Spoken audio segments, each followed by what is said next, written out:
When Vice President Biden was running for re-election, he frequently talked about the threats to democracy that Trump and his neo-fascist friends in the billionaire class pose.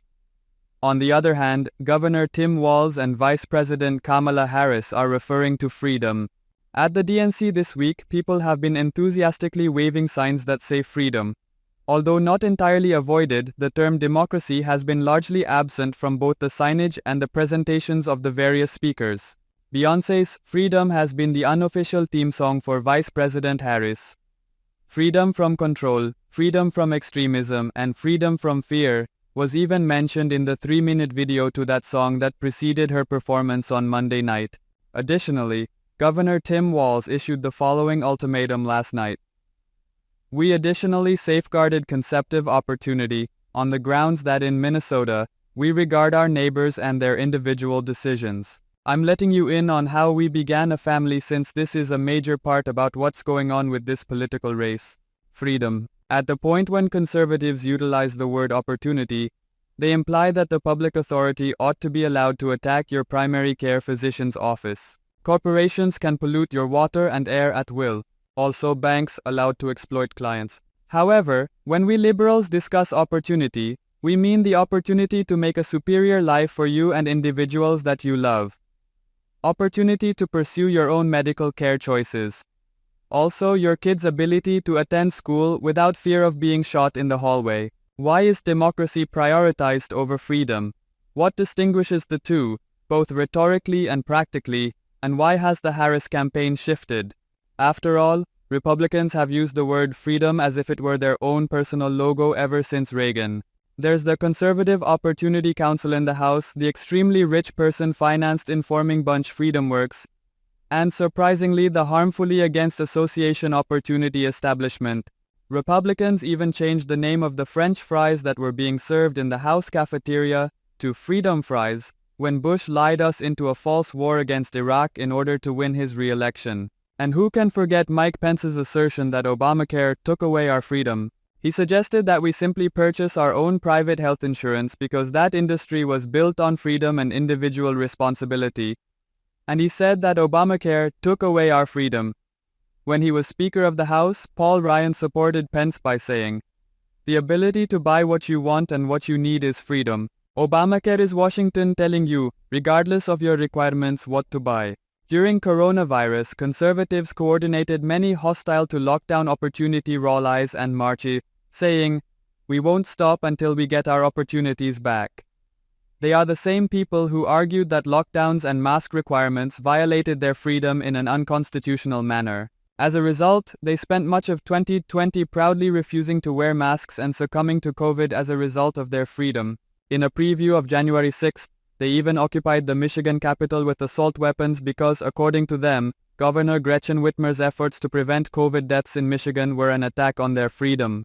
Furthermore, this is not a new occurrence. In a similar vein, wealthy right-wingers in the 1930s argued that FDR's proposal for Social Security was a socialist plot to destroy America's freedom. Ronald Reagan suggested a comparative case in the mid-1960s against LBJ's Extraordinary Society proposition to begin a solitary payer medical care framework for seniors called government medical care. On the off chance that government medical care passes into regulation, the outcomes will be critical past envisioning. Reagan said, "You and I will one day spend our golden years explaining to our children and their children's children what life was like for men in America prior to Medicare. It is nothing short of brilliant what Harris and Walz have accomplished by reclaiming the term freedom from Republicans. Like with their renouncement of Reagan's neoliberalism, it's a revisitation of the strategies and manner of speaking of Franklin D. Roosevelt, the one who made the American working class and broadly said, 'The fact that economic security and independence are required for true individual freedom has become abundantly clear to us. Men who are necessary are not free. Dictatorships are made of hungry and unemployed individuals. Because it is true, it is a brilliant political and rhetorical strategy.' As Kamala Harris, the vice president, would tell you, you are not free if the right-wing media machine told you getting vaccinated was for wimps and you are unconscious and on a ventilator. You are not free if you cannot feed your family and are starving.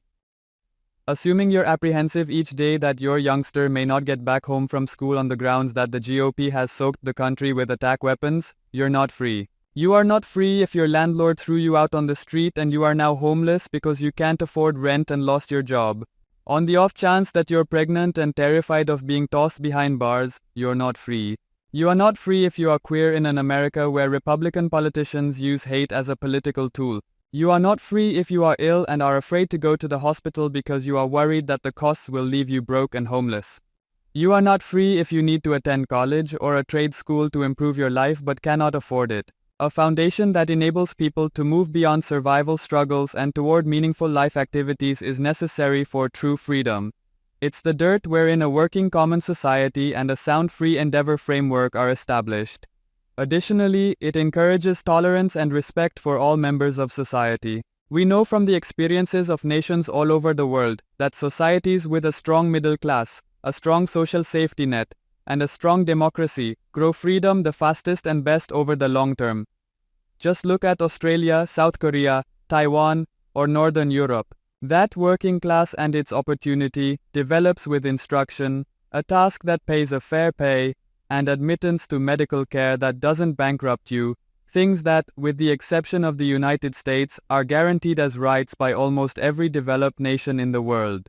Taxes pay for the foundations of freedom. Contrary to Republican doctrine, good colleges and universities, hospitals that aren't run for profit to rip people off with surprise billings, and jobs that pay well and give you a decent life. Tolerance is usually followed by economic security, which broadens freedom to all humankind. On the other hand, right-wing billionaires and Republican shills want us to believe that Biden's Inflation Reduction Act and Harris's promise to raise the top tax brackets for people who earn more than $400,000 per year will restrict our freedom. In point of fact, between the years 1933 and 1981, when Democrats imposed a top tax bracket of 74% to 91% in an effort to promote freedom, these tax brackets were raised, creating the American middle class. The Republican Party's threat to democracy is ingrained in the American narrative, and President Biden was correct. However, as Kamala Harris and Tim Walz are aware, the concept of freedom has lingered in our minds ever since the American Revolution. Political communication can benefit greatly from its use. America needs a sound discussion, a discussion even, about opportunity. Additionally, Tim Walz and Kamala Harris have initiated it. The former president called into Fox News to offer his fast reactions to Harris's speech after it concluded. The biggest reaction is, why didn't she do the things that she's complaining about, Trump said. All of these things that she talked about, but she didn't do any of it. It was a lot of complaining, he added.